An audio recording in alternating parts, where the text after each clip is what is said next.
This is fine. This is fine. This is a poor substitute for therapy, but an excellent substitute for other podcasts. We're not like other podcasts. Join us as we find the answers to the universe's biggest questions like, is butter a carb? Does crying burn calories? And what the fuck am I doing with my life?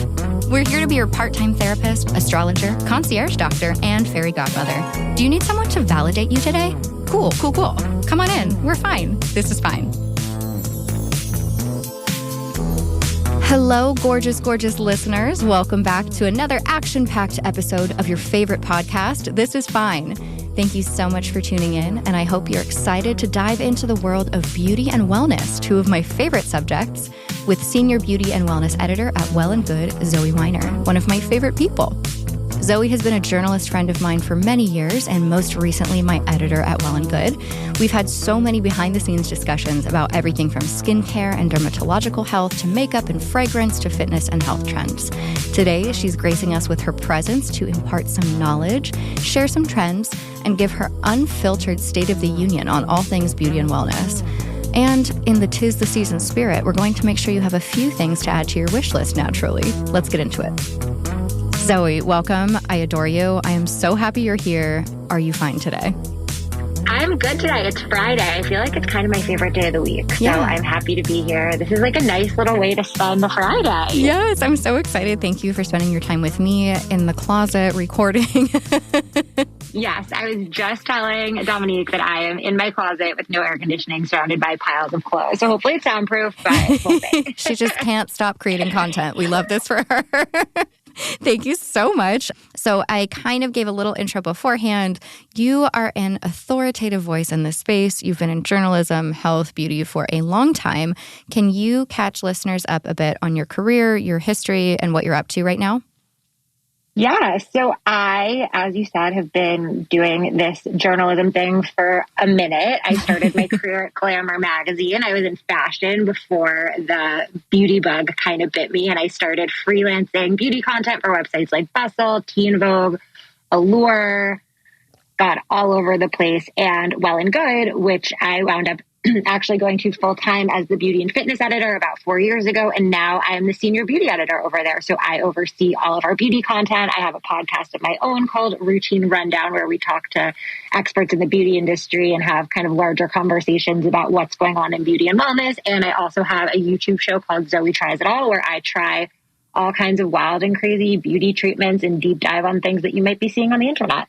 Yes, and I get the benefit of this because I'll just text you. I'm like, I need this product, or I have this terrible cystic pimple. Like, what the hell? And thank you for always fielding my crazy questions.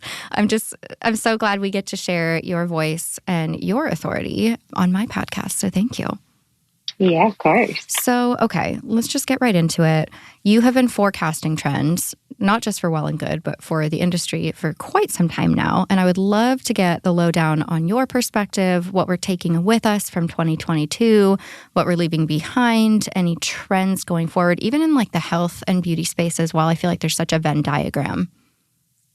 Yeah, I feel like these last few years in beauty and in wellness, it's really been about finding what works for you. And I think for so long, we were in this world where we were being told you need to have 75 steps in your skincare routine. You need to be doing like this hard, chic, expensive boutique fitness workout, or you need to be drinking this pricey smoothie to get glowing skin, like all of those things. And it really felt like we were doing so much before the pandemic. Yes. Like it was like, I couldn't even keep up, and it's my job to keep up. And I think like the pandemic, when we were all, kind of sitting at home, taking stock of what we were doing, it really gave people a chance to think about what actually made them feel good. And I know, it's been, 2.5 years since lockdown, but I think we've kind of continued to carry that with us. Yeah. And in terms of wellness in general, it's really meant finding what works for you, whether that's working out at home, whether that's going on a hot girl walk. If you never want to set foot in a Barry's boot camp again, that's okay. Yes. If you want to go to Barry's boot camp 5 days a week, like by all means. But it's really, I think in wellness in general, just doing what makes you happy. And I think that that's something that we're going to continue to see. Yeah. From a skincare standpoint, it really feels pretty similar. I think, again, like all those 12-step skincare routines, we just kind of had this moment of like, why were we doing that? What the fuck? Yeah. Yeah. And so many people were using the wrong things. They messed up their skin. Everyone has sensitized skin or had sensitized skin, I would say, going into this last like year and a half. Absolutely. Just, like, coating themselves with acids and retinoids and like whatever buzzy ingredient was happening. And I think, now we're seeing people just kind of lightening up in general, especially on skincare. Yes. Like doing way less, talking about barrier health and the health of the microbiome, which is really what kind of keeps all of your skin health in check. And like that, we've seen that conversation trending on TikTok. So it's more about nourishing your skin, doing less. We've seen skin cycling, which I think has been really powerful and kind of teaching people how to use these powerful actives without screwing up their skin. Right. Skin cycling is huge right now. Yeah. It's huge. Yeah. And I think social media has played such a huge role in all of this because there's so much education out there. Yep. And for so long, I think there was a lot of bad education out there with people who may not have been worthy of telling people what products to use, and we're getting paid to say, use these 15 acids. And now we see, like, my TikTok is all dermatologists. And I think there's so much education. And I think that's also really helped people to just kind of take a step back and say, oh, what works for this influencer might not work for me, but here are kind of the skin health tools that I need to know. And let's start with back to basics and really simplified things. I think simplification is really just going to continue. I'm so glad that you said this because this topic has been on my mind for like at least the past 2 years, like this idea of doing the most, like you were saying, like 100-step wellness routine, taking up your entire day, using 6 different gadgets. Like, do I need a new face and like an at-home microneedler and an LED mask and all of these different gadgets? And I feel like doing the most is actually not that good for you. And now we're finally starting to have this like reckoning of like, oh, I can chill out and still be healthy and have good skin. Like, that's insane to me. Yeah. And like, listen, if it makes you feel good, if you want to spend your Sunday night under an LED mask or you want a new face every morning and that's something that makes you feel good as part of your morning routine, like by all means do that. But I think, it's less of like you have to do X, Y, and Z things now, and more like, let's get the education and give people a chance to choose what they want to do. Right. It's less prescriptive. And if you're following a step-by-step, then you don't have the context for like why something works or doesn't work, versus if you are getting educated, like you said, maybe you're following a dermatologist on TikTok, or maybe you're talking to your actual dermatologist or just learning more, going to school about it, then you can actually customize something for yourself because you know what does what. Like this ingredient does X and this and it doesn't do Y, right? Like vitamin C might lighten some discoloration, but it's not going to moisturize. I don't know. It's probably a bad example. No, it's true. But I was having an interesting conversation with a dermatologist the other day, and we were talking about how, in the last couple of years, we've seen all of these single ingredient products really blow up. It's like 10% niacinamide serum, 15% vitamin C, whatever it is. And people were shopping by ingredient. And what happened with that was it was like making people play chemist in their bathroom. And a lot of people didn't know what they were doing. And so like that kind of led to the sensitization, the doing too much, all of that. And now I think we're kind of seeing a bounce back where people are now opting towards, okay, here's a serum that fights a concern like discoloration, that it has vitamin C and kojic acid and niacinamide in it, let's say. And so like they're looking for concerns based on ingredient, because we've realized like you need to know a lot in order to be able to like come up with those ingredient by ingredient routines on their own. That's why people go to school for a bajillion years to become a dermatologist or a cosmetic chemist. Like it's a lot that goes into this, but it's so true because I mean, this based on, my writing and our conversations. Like recently I'm like, oh, I have sensitive skin. And then I'm like, do I have sensitive skin? Or was I actually just doing so much with product because I'm like, oh, this person has really good skin and they use this, this, and this. And this person has really good skin and they use this, this, and this. So I'm going to use all of that and put it all on my skin. And my poor face was just freaking out. Well, and it's been interesting to watch from a brand standpoint. Like we saw so many brands this past year launch sensitive skin lines, which is great and really helpful for people who are dealing with sensitive skin or sensitized skin. But these brands, like they were selling really heavy acids before and telling people that like you needed to use all of these products. And now it's like, oh, let's create a new product to help combat the problem that we just created. Started. Yeah. So it's like skincare is so cyclical. And I think we're really in this moment of, I don't know. I think we also just have more demand for things that actually work. Yeah. And TikTok's been a huge part of that. Like we're in a no BS beauty moment, I think, which is pretty powerful. It's like a recalibration. I love a good renaissance moment. Yes. Oh, I like that for this, the skincare renaissance. Skincare renaissance. So like as we're coming into our own renaissance, like heading into 2023, a lot of what you're saying is coming down to personalization and education. Are there any resources that you really enjoy, whether it's a TikTok derm or, you know, the website or somewhere else where you like to get education about skin health and skincare in general? I mean, obviously, wellandgood.com. Yes. Come visit us. All of our skincare intel is really, really expert-led, which means that I often have the luxury of chatting with dermatologists, as does Dominique. We're like, what's our skin doing this week? Let's call our dermatologist friends. It's so true. It's so true. And I think I'm a big proponent of TikTok because I think that it's really democratized skincare education. Like in New York, and I know you're in California, we're so lucky we have dermatologists. Like you throw a rock and you can hit a dermatologist office. But, you know, elsewhere it's expensive. It's less accessible. So I think TikTok has become such an important resource. However, you just need to make sure that you're looking at the right people. Like there are so many actual experts on there that I think it's pushed out kind of some of the bad information we were getting from influencers back in like the Instagram prime. But I love Dr. Shireen Idris. She does a Pillow Talk Derm series where she just totally debunks every like BS thing on the internet, whether it's, you know, do jade rollers work to combat wrinkles or is vitamin C the only ingredient? Like all of those things she's talking about and giving really in-depth explanations. Dr. Lindsay Zubritsky is another one who I love. She's Dr. Derm Guru, I think, on TikTok. And she does these like great short form videos. And I think with these videos too, it's just all so digestible. Right. Bite size. That, it's not complicated. Yeah, this is a great way to, even if you don't know anything about skincare, to just get the ball rolling. And I do feel like the more you know, it's kind of like that teach a man to fish versus giving him a fish.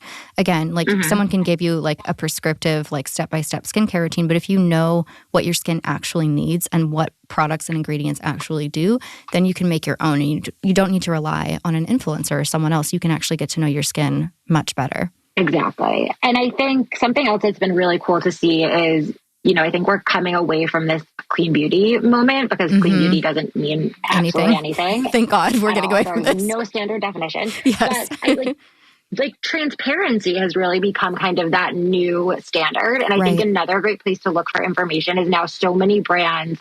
You can go on their website and like highlight an ingredient in a product and it will tell you exactly what that ingredient does. Yep. So if you're shopping for a product, I mean, I know like Hailey Bieber's line, for example, does this, which I thought was really great. And I like that line a lot, actually. I still need to try it. It's great.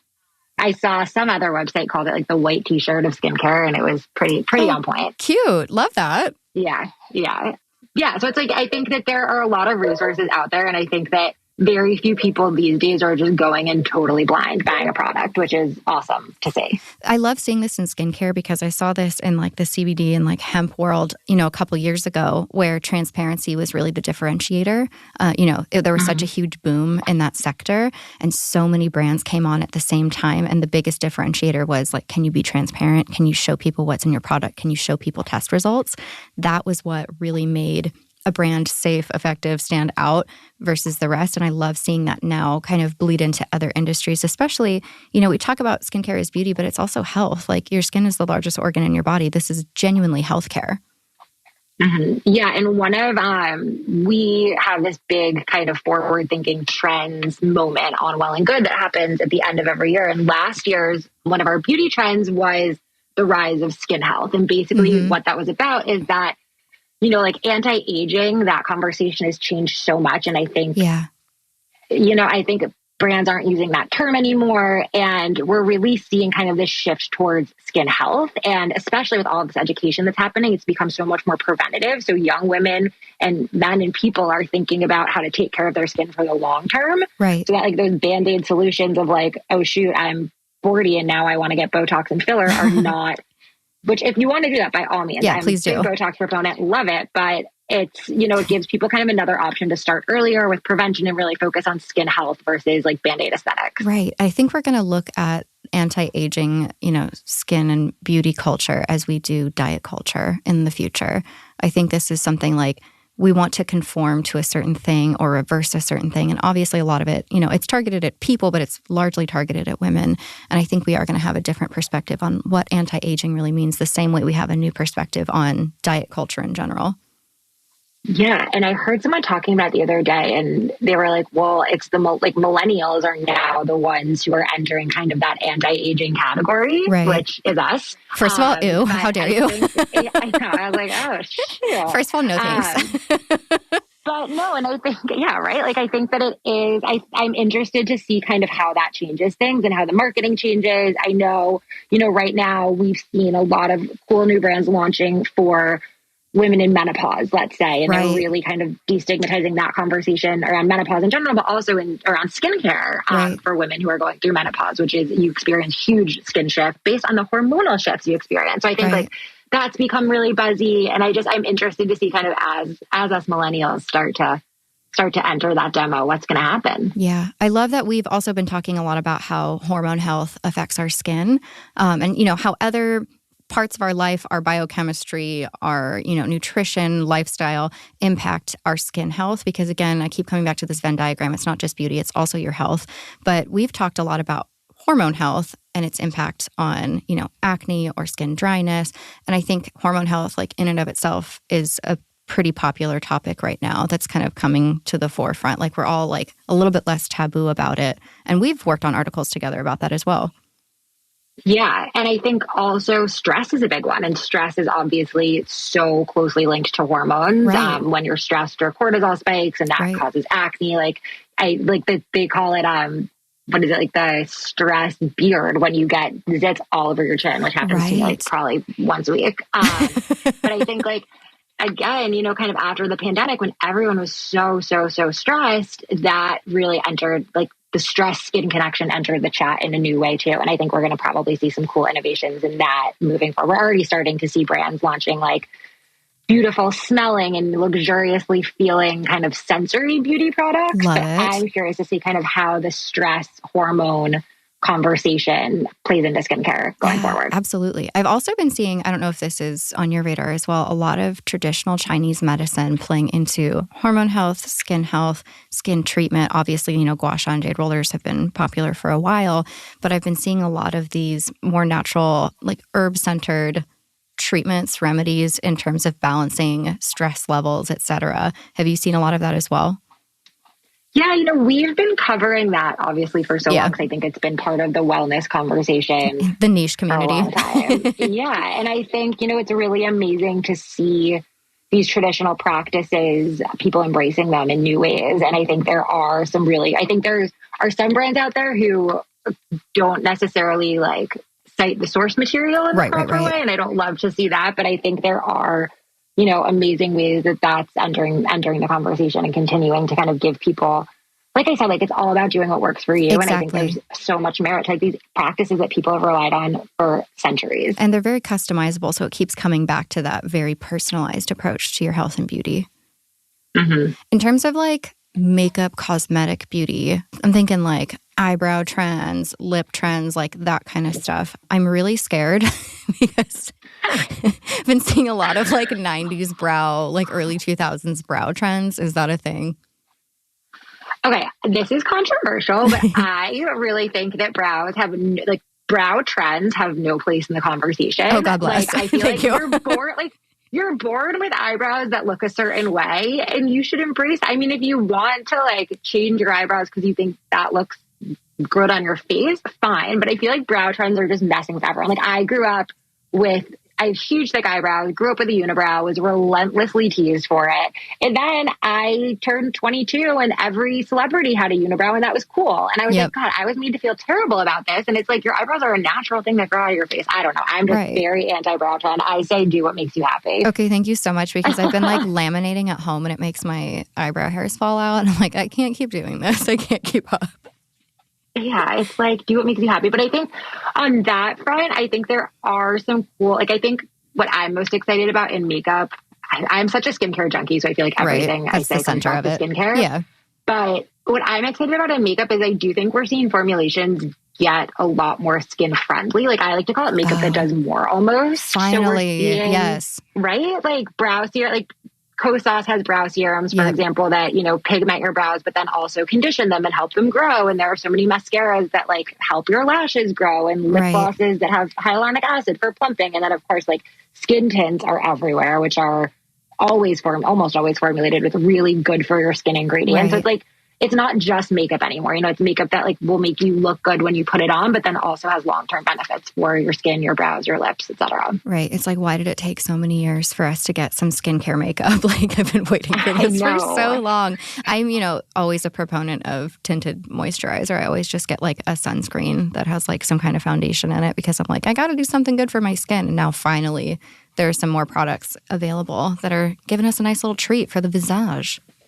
Yeah. The Iris and Romeo, they launched a new sunscreen, like tinted moisturizer situation. And that's all I've been wearing recently. It's so good. It's a smaller brand, but their products are awesome. I think I have their, it's like a hyaluronic acid spray, like a facial mist. I think it's the same brand. Iris and Romeo. Yeah. It's like a bigger bottle. It feels really nice. I need to check out the rest of their line. Okay, speaking of which, products. Onto some specifics. What are your absolute must-have products right now across the board? Can be in any category of like body care, hair, face, beauty. Oh my gosh. I'm like, it's such a long list. I almost need to go into my bathroom and look. Yes, do it. Okay, let's see. In my shower, we'll start there. I like really turned my shower into a spa during the pandemic. I live in a studio apartment with a boyfriend and a dog, and we all spend a lot of time here together. So my shower is like my private time and like the only time I'm alone ever. So Soft Services, I absolutely love their product. They're this new, not so new, I guess. They launched 2 years ago, but they have all of these really cool body care products that are designed specifically for keratosis pilaris and body acne. Okay. And I have body acne, so I love their clearing solution. It's like this glycolic acid gel that you put on any body acne and it makes it go away. Swear by that. Okay. What else for my body? I love Sea in the Moon's scrub. Feels so good, and it smells like birthday cake, but not in like a gross birthday cake way. It's a really nice way. Amazing. And Salt Air. That's another one. It's a new sustainable brand. I think East for Lawrence, the model, is behind it, and their products smell really good, super moisturizing. So that's my body wash and lotion. As far as hair goes, Olaplex, always their moisturizing mask, and I use their what is it, number 3? Yeah, the Bond. To strengthen. Yeah. And then, the Bond one for my hair because I have dry color treated hair. And then I love the moisture mask. That's a big one for me. And then Drunk Elephant shampoo and conditioner is my other like daily. I swear by it. And I love, they have 2 different sets of shampoo and conditioner, and I use all of them. Oh, wow. Okay. And then for skin, that's such a hard one because I feel like I change things all the time. Right. You have to. It's your job. Yeah. Fresh soy cleanser. Oh, yeah. Is always. a staple for me. Always. Yeah. I do know that about you. SkinCeuticals, CE Ferulic, big one. Yep. Dennis Gross peel pads. I'm like, these are the ones that like I feel like every beauty editor swears by. Yep. And then I just started using Charlotte Tilbury's Magic Cream, which I don't know why I was so late to get on board. It's amazing. It's really amazing. I don't know what kind of actives it has in it other than hydration, but that's what I need right now. And it just makes my skin so glowy and beautiful. I'm like, I have like 17 moisturizers in my medicine cabinet. And I'm like, so much. I probably still need to try this.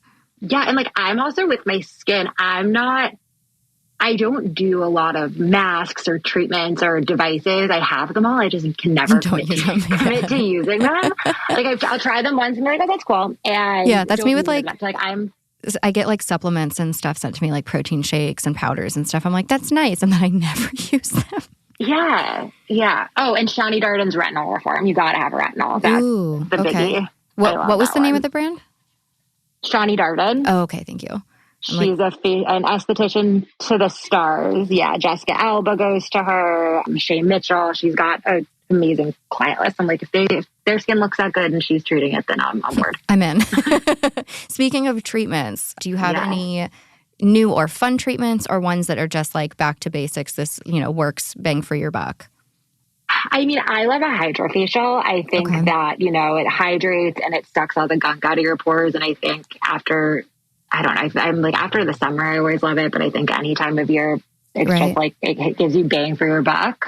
And then Clear and Brilliant also, like if I need a little bit of discoloration help or anything like that, I feel like Clear and Brilliant it's a laser, it has a no downtime, and it just kind of resurfaces your skin. I just heard of this really cool new treatment that all my friends who are getting married are doing, and it's called the Aqua Gold Facial. Oh. And it sounds almost too good to be true. I am maybe going to mess up what's in it, but it's like a little bit of Botox, a little bit of filler, hyaluronic acid, and like solid gold. And they micro needle it or derma roll it into your skin. And like every friend that I know who's done it, my non-beauty editor friends, their skin just looks glowing for like weeks afterwards. So okay, I need to look into this. Wow, Aqua Gold Facial. Yeah, they've been getting it at Jacked, which is like one of those Botox bars in the city. But yeah, I got to check it out. I don't know if you can get it elsewhere. Yeah, wow. I'm going to look into this. And if there's anything good, I will link to it in the description. Amazing. Okay. Anything else that's like on your radar or you're looking forward to in 2023 in the beauty world?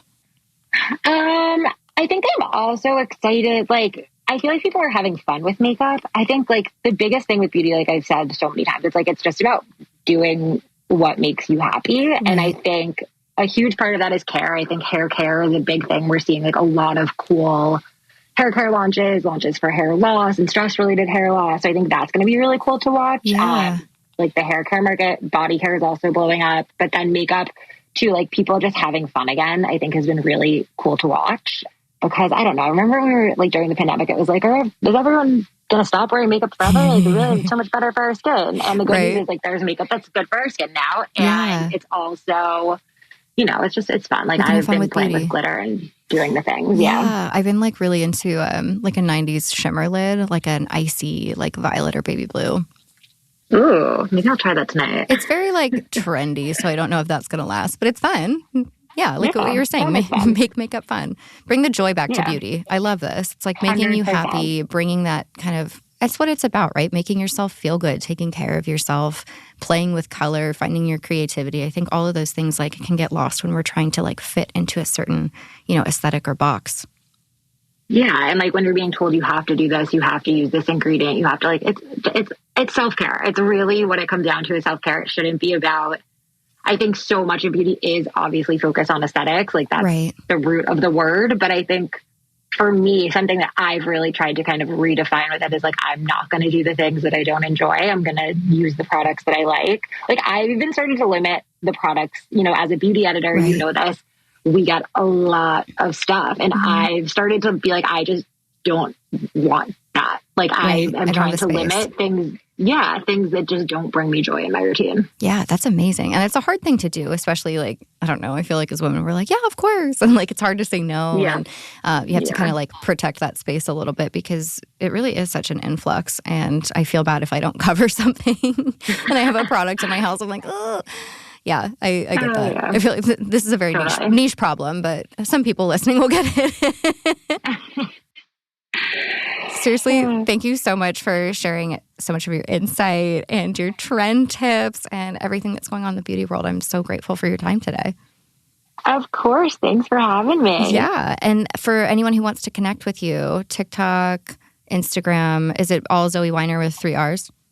Yep. Okay. Amazing. Thank you so much. Weiner with 1 R was taken. Oh, it's okay. Dominique Michelle was taken when I had a Twitter and it became Dommy Michelle. And then like everything else is like 5 people on planet Earth call me Dommy, but no, it's my whole social presence. Yeah, we live our brand. We've got a brand. It was good to talk to you. Thank you for this closet interview. All right. Bye, friends. Bye. There you have it, folks. You can read more about Zoe's trend forecasts and her articles in general, and mine for that matter, at wellandgood.com. That's wellandgood.com. I'll link to it in the episode description. You can also hear more from Zoe on her web series, Zoe Tries It All, her podcast, Routine Rundown, and on her Instagram and TikTok, Zoe Weiner with 3 R's. And as per usual, don't worry, all the links are in the episode description. I hope you enjoyed this beauty meets healthy living chat today, y'all. As always, it's a joy to have you here, and I am so, so grateful you've tuned in. I hope everything is fine in your world, and I'll see you here next week.